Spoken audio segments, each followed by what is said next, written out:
Trump, others linked to Soleimani killing will not be safe on Earth. Iran official warns President Trump and anyone else linked to the U.S. strike 1 year ago that killed a notorious Iranian general will not be safe on Earth, a top official in Iran warned Friday, according to a report. Speaking in Tehran on Friday, Ebrahim Raisi, Iran's judiciary chief, said not even Trump was immune from justice for his role in the strike in Baghdad that killed General Qssem Soleimani, a major general in Iran's Islamic Revolutionary Guard Corps, the Times of Israel reported. They will witness severe revenge, Raisi told the gathering at Iran University, referring to Trump and U.S. military leaders. What has come so far has only been glimpses. Do not presume that someone, as the President of America, who appeared as a murderer or ordered a murder, may be immune from justice being carried out. Never, Raisi reportedly continued. Those who had a role in this assassination and crime will not be safe on Earth. Sunday will mark the anniversary of the death of Soleimani, who was also the long-running leader of the elite intelligence wing called Quds Force, which itself has been a designated terror group since 2007. Considered one of the most powerful men in Iran, he routinely was referred to as its shadow commander or spy master. U.S. officials have said President Trump ordered the U.S. military strike that killed the 62-year-old general on an access road to Baghdad International Airport. The same operation reportedly killed at least 7 other people. In addition, the Iran Foreign Ministry criticized the U.S. in a Twitter post on Friday. By committing a craven act of terror against Qssem Soleimani, the U.S. violated international law and the UN Charter in a blatant violation of Iraqi sovereignty, the post said. Iran won't rest until bringing those responsible to justice. Other top Iranian leaders, including Supreme Leader Ayatollah Ali Khamenei, have previously spoken of retribution for the death of Soleimani, the Times reported. At the same event Friday, Iranian General Qssem Soleimani, the top commander of the Revolutionary Guard, said Iran was fully prepared to respond to U.S. military pressure as tensions remain high between Washington and Tehran in the final days of Trump's term as president.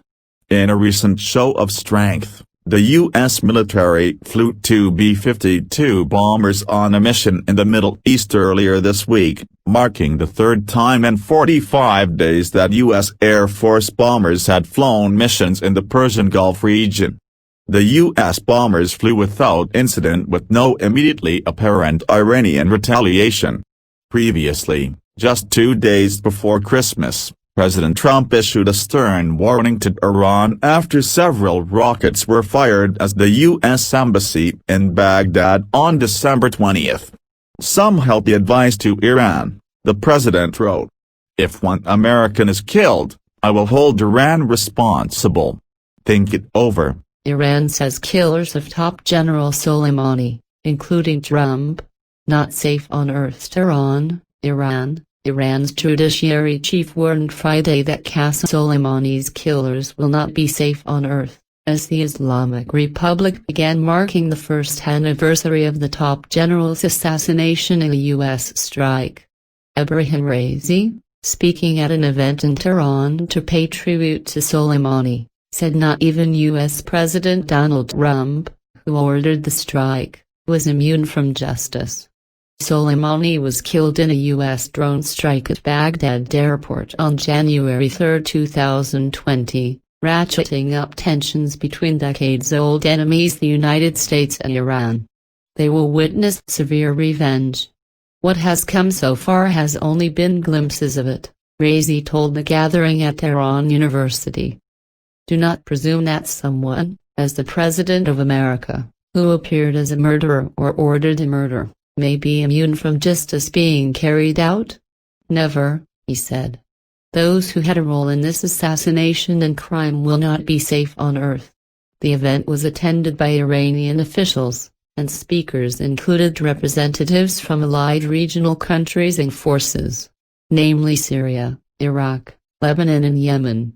A separate event is expected to be held in the coming days in Kerman, Soleimani's hometown where he is buried. Soleimani headed the Quds Force, the foreign operations arm of the Islamic Revolutionary Guard Corps.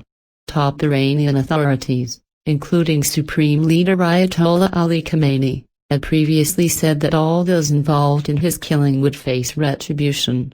Days after Soleimani's killing, Iran launched a volley of missiles at Iraqi bases housing U.S. and other coalition troops, with Trump refraining from any further military response. The Iranian leadership has called the strikes a slap and vowed that severe revenge awaits. U.S. officials have expressed concern that Iran may be planning attacks against U.S. allied targets in neighboring Iraq or elsewhere in the region in the coming days. Trump has warned Iran against any such attack, and the U.S. has flown strategic bombers over the Persian Gulf in a show of force meant to deter Iran from attacking American or allied targets in the Middle East. CNN on Friday reported disagreements within the Pentagon as to the threat level from Iran. Some officials said the threat was the highest it's been since Soleimani's killing, with U.S. forces in the region in real danger of attack, while others insisted this was an exaggeration. We do see several planning efforts underway, and if even some of them are true and they execute, they could kill several Americans, one military official said. Soleimani's successor, Ismail Ghani, warned during Friday's event that revenge may come from anywhere. It's even possible that there are people inside your home, the United States, that will respond to your crime, he said. And the top commander of the Revolutionary Guard, General Qssem Soleimani, said his country was fully prepared to respond to any U.S. military pressure. Today, we have no problem, concern or apprehension toward encountering any powers. We will give our final words to our enemies on the battlefield, Soleimani said, without mentioning the U.S. directly. Tensions between Washington and Tehran have soared since 2018, when Trump unilaterally withdrew the U.S. from the Iran nuclear deal and reimposed crippling sanctions. The two sides have twice come to the brink of war since June 2019. Especially following the killing of Soleimani. Precarious US, Iranian military buildup on eve of Soleimani killing anniversary. The air was thick with threats, military moves and brinkmanship on Saturday, Jan 2, while neither the US nor Iran was wholly sure of the other's intentions.